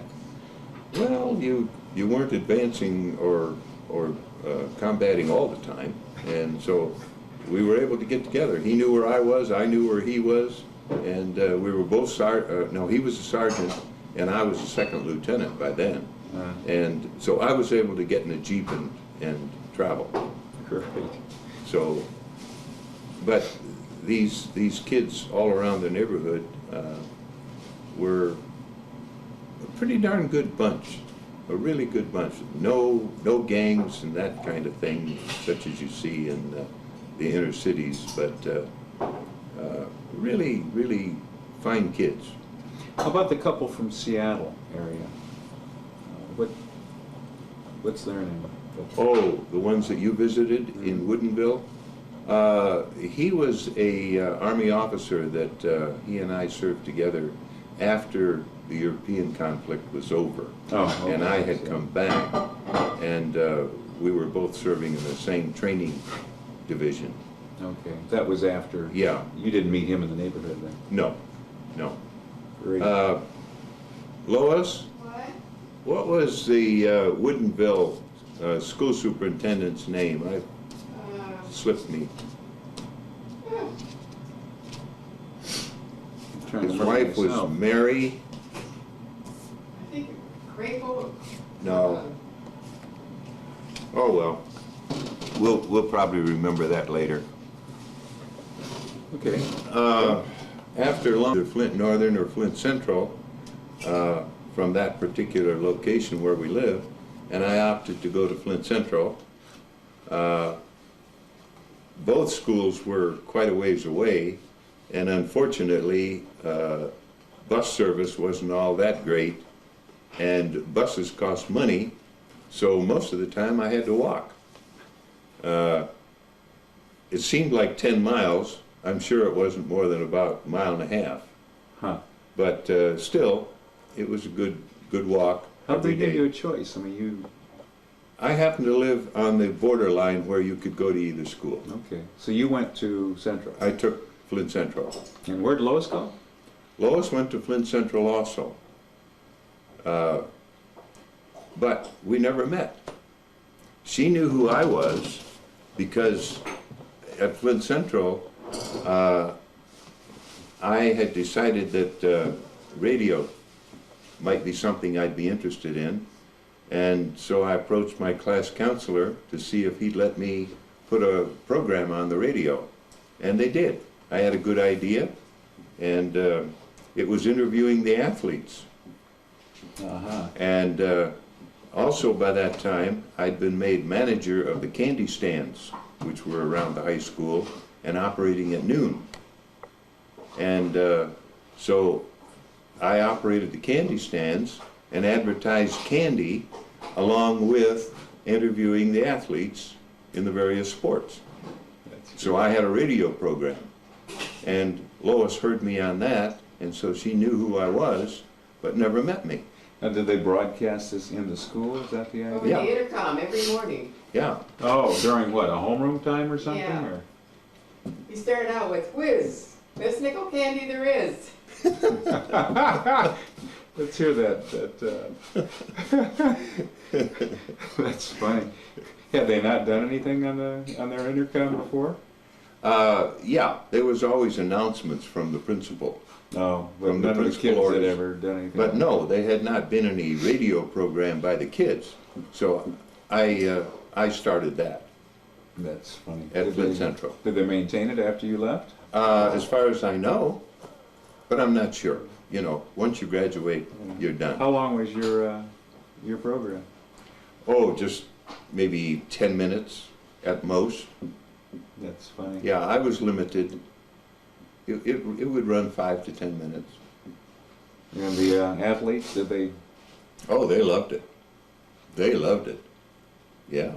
I never got it turned down. And that voice got really popular. Is that Good right? voice, see, you really had a good, good clear. Articulate voice, huh? Articulate Oscar with no German accent. No accent at all. Right. Good solid Midwestern. That's neat. The that episode I remember of you, and maybe Dawson was involved in it, where you took this Model T car, drove it out on the ice in the reservoir, and the ice wasn't thick enough, and did you actually lose that car? No. Just- No, it sank a little bit, but we were able to move it off the ice. Were you out of school by then? Yeah. Yeah. So you graduated in what year? 1938. 38. Yeah. Okay. But I was a mid-year graduate. And so it was a case that I was actually done in January of, well, my class was 1938, but I actually graduated in January of 39. Oh, okay. But you had to wait to get your Diploma. diploma until the group in May. And so I missed my graduation exercise. I was working. By then, I was now employed as a apprentice meat cutter at Hamby Brothers. Did Jack convince you to do that, or how'd you end No. up with that kind of a job? No, it was my ambition to go on to college. And I looked around and I said, what can I do to support myself and make enough money to be able to go to college? And after looking things over, I decided that meat cutting sounded like something that would always be there and would always be able to get a job, and it was skilled enough so that you weren't making real low wages. I wasn't slinging hamburgers. Believe it or not, we even had hamburger joints then. It was called the Kewpie. The Kewpie. Kewpie hamburgers. Great. Yep. What, So that's how I got into the meat cutting business, because I felt it was a skilled trade and I could always get a job and I could always make a living. I'd always had something to fall back on. My dad wanted me to go into tool making, tool and die trade with General Motors. It would have pleased him very much if I had gone to General Motors Institute. But I took some courses in high school in drafting and shop, metalworking, woodworking, and so forth. And I actually graduated with a degree not in general studies, college bound, but in, I've forgotten now what they call it, but it was in the vocational line. So my degree in high school was actually in that. So kind of prep you for a... Prepping for engineering Okay. or General Motors Institute, right. So, how'd you ever get into, I mean, meat cutting isn't the kind of thing that you have a calling for. I mean, how did you ever hear about it? Were you working in Hamity's anyway? No. I had worked maybe, I don't know, maybe a half a dozen Saturdays at a Hamity's store in the grocery section, cleaning potatoes and bagging and stuff like that. Yeah. And that didn't pay much. And I was quick to find that out. So I decided that, hey, here was something that looked like maybe there was some work available and I could get a skill and it would put me in good stead to then go on to college. So there was an opening available? Because my parents could not send me to college. They just did not have the wherewithal. And of course, Ernie felt that, what the heck, I was then 18. I ought to be out on my own. I was 4 years beyond what he did. Yeah. And so it was a case that I had to get out on my own. So Ernie's thinking, boy, when's this guy going to get out of here? That's right. Yeah. I mean, the old country thinking, that was it. That's funny. Yeah. So what'd you do? Just go in and tell them, hey, I want to be a meat cutter, and they Yeah. hired you? Yeah. Yeah. I mean- They hired me, and of course, you know, you never know whether Jack Hamity had anything to do with it or not. I thought I came across pretty good, and I got the job on my own, but who knows? Yeah. Anyway, What did that pay? it was a break. It really was, because jobs were scarce. Yeah. Jobs were still very, very scarce. This was what, 1939? Yeah. 38, actually. Now, the Depression was still... Oh, it was full-blown yet. You bet. That, the pay for meat cutting back then, what did you earn? The pay was better in the meat department than it was in the grocery section. I think I was making 25 cents an hour. Of course, what would an average person have earned back then?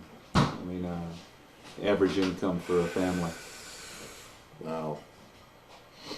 It's hard for me to remember. It was only like, But- what, 1,500, 2,000 hours a year max, wasn't it? Oh, yeah, If that. yeah. You could buy a home for $2,000. The whole house.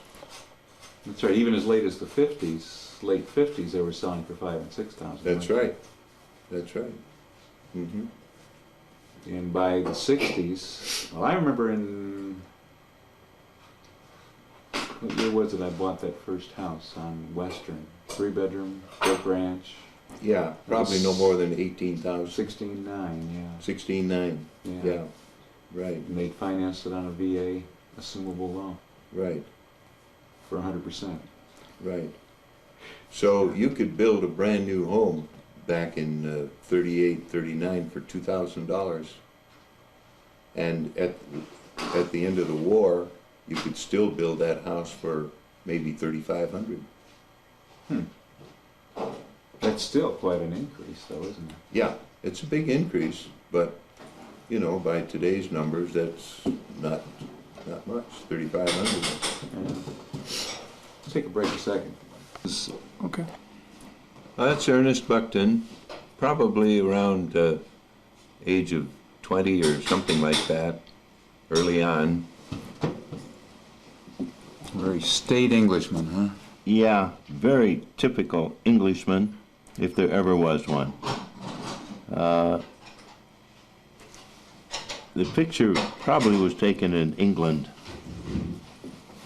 Yeah. Let's flip it over, Joe. This is a picture of Ernest Buckton's family.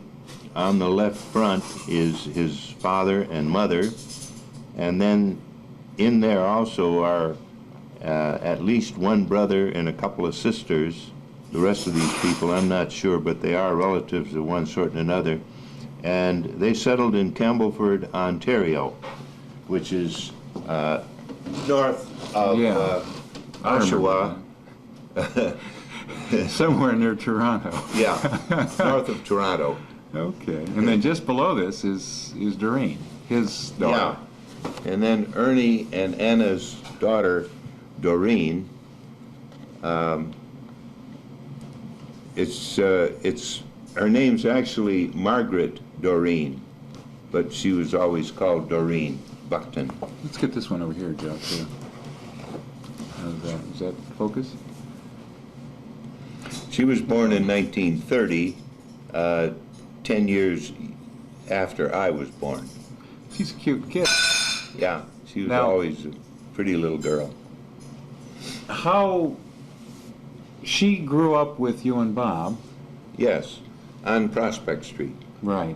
But Yeah. you were quite a bit older, so 10 years older, and Bob was 5 years older. you didn't end up spending as much time. No, very little time with her, except that we grew up together. Now she had some difficulty. Yeah, let's find another picture here, Joe. Here, how about one of these? Yeah, there's a picture of her with Ernie Buckton. I don't remember Ernie being that short, so she must have been quite tall, you think?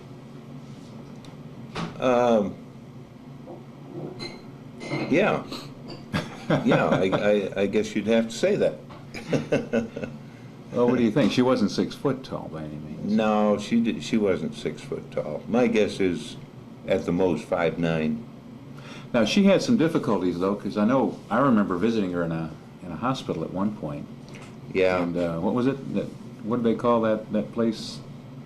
The hospital Yeah. was in Pontiac. I guess you'd call it a psychiatric Oh, hospital. okay.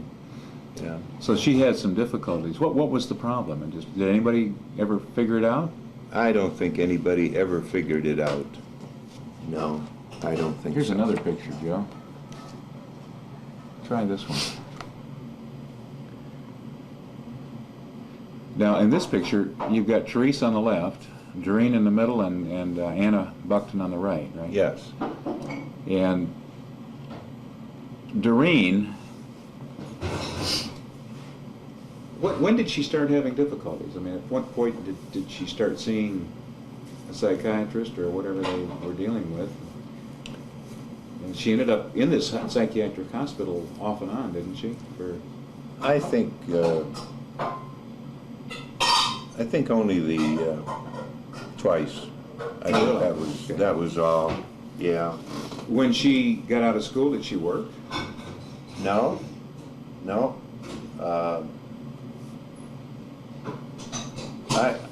I really, I was gone from home, and so I really wasn't privy to all that might have been deduced about her. I really can't address that too well. When did she have problems with Anna? I mean, were there any difficulties there, or was it just She just could not, as far as I know, get into the mainstream of anything. She had taken piano lessons. Ernie was a good piano player. She wanted to be a professional piano player. That never worked out. She was never good enough. She would come to Hill Auditorium concerts. Oh, really? All the way Oh, in? yeah. Yeah. Even while we lived here. Wouldn't even tell us. We'd learn later that she had been here to a certain concert. She loved that, but never went anywhere. She never went on to do any professional schooling to become really good at it. It was sort of a stalemate type of thing. And exactly all that went on, I don't know. I was not privy. I was not at home. Well, during for about 5 or 6 years, in fact, more than that, you were in California, weren't you? That's Most right. of the time. 6 years. 6 Yeah. years in California. Yeah, we were there for 6 years. So So from the time she was about 18 till she died. we really Well, had. actually, no. You left. When did you go to California? What year was it? We were there in '46. We arrived in there about April of '46. Okay, so she was only 16 years old then. And, Right. I mean, you'd spent the prior several years, 5 years in the military. 3.5 military. Oh, 3.5. Okay. Active duty. Yeah. My timing's real good here. Yeah. And actually, I traveled for a year With, before that. Yeah. So you were So really I gone was- from about 1940 on, right? Yeah. So she was right. only 10 years old. And That's right. You were just not even privy then to... No, I was not really privy to anything that went on in her life. Well, I only remember a couple times visiting her in that hospital, and it was a real nice hospital, and she didn't look like she had any problems, but Yeah. it was really hard to call. No. And then she died in Pontiac, right? Yeah. In 1955, Yeah. and supposedly it was a suicide, right? Yeah. You and Bob, I remember you and Bob going out to investigate it and kind of check Yeah. out what had happened. And The only thing that we can deduce is that they had her doped up, highly doped up, maybe on LSD or whatever they were using at the time, and Maybe experimenting with it. yeah, and I don't think she knew what she was doing. I really And, don't think that she had any idea, once they got her doped up, what the heck she was doing. But she was living in Pontiac then? Yeah. Not in this institution, but living in an apartment or something? Oh, no, no, no. As far as I know, she was in the institution.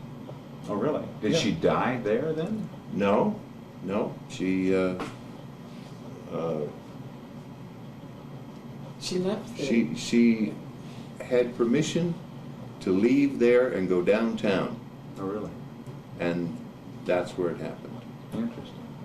What, I mean, she fell out of a window, didn't she, in a tall building? Yep, yep, And that was it. that was it.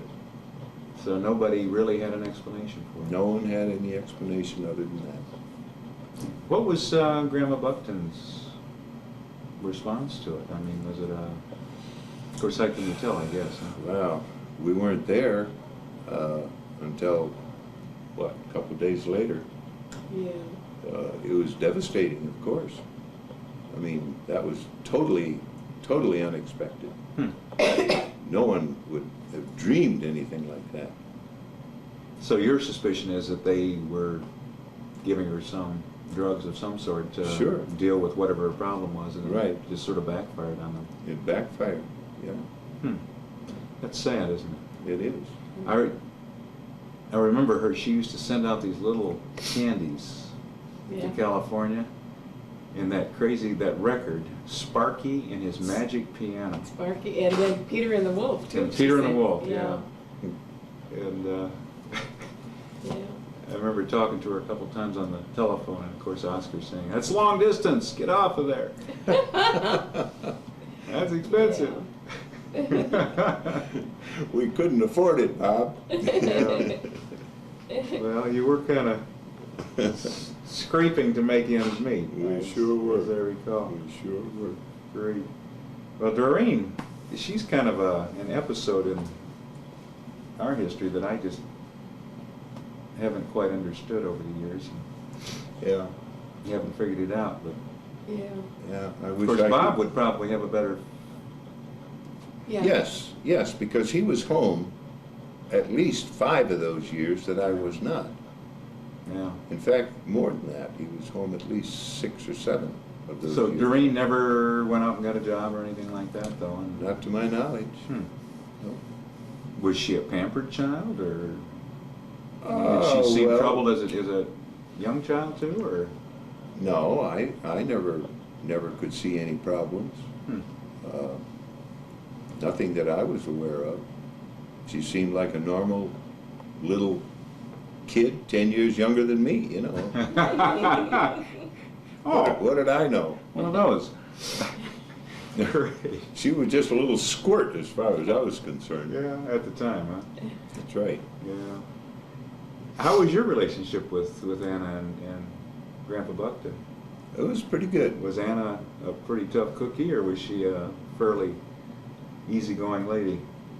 Oh, well, I guess as a kid I would put her right in there with a fairly strict mother. A good mother, but a fairly strict mother. So she didn't let you get away with much, huh? I don't remember getting away with very much at all. Right. Did she ply you with cream soda like she did her grandchildren? No. No? No. I didn't taste cream sodas till I was about 13. I see. That was a favorite thing. We'd go to Grandma's house and get cream soda. It was big time. That and these candies that Yeah. Ernie used to pass out. Yeah. Yeah. That house, though, I remember that house was really as they got older, Anna kept it as a pretty dark, kind of a Yeah. quiet place, and Yeah. I wasn't quite too sure if she really enjoyed having all these screaming grandchildren floating around. I remember we'd spent a lot of time there. The house had a certain odor to it, too, that Yeah. I never could That was figure an out what that was. old house. Yeah. Yeah. Sort of a musty odor. Yeah. I think you use the beds as trampolines. Oh, yeah. Yeah, Oh, that, yeah. that got us in hot water, too, as I Well, recall. didn't the basement, didn't they have a dirt floor? Or was it cement? It was dirt for a long time. Yeah, Yeah. And it had Wow. a cistern in one Yeah. corner. yeah. Oh, no. Don't get Lois, huh? She's not ready for this. And it also had the old octopus furnace. Yeah, I remember that. Yeah. At least And it that- didn't flood like Grandma Fox's. And the octopus furnace over on Prospect Street, I am the one who had to fire that up every morning with coal. before I went to school with coal, and had to get the old clinker out. And that was a real job. You talk about carrying coals. Hey, that was carrying coal. Where was your coal bin? It was in the basement, though, wasn't it? Did that piece down? Yeah, the coal bin was in the basement. Yeah. Those were. Oops, we're running out of film? Oh. Well, maybe we should take a break then. Okay. Lunch break.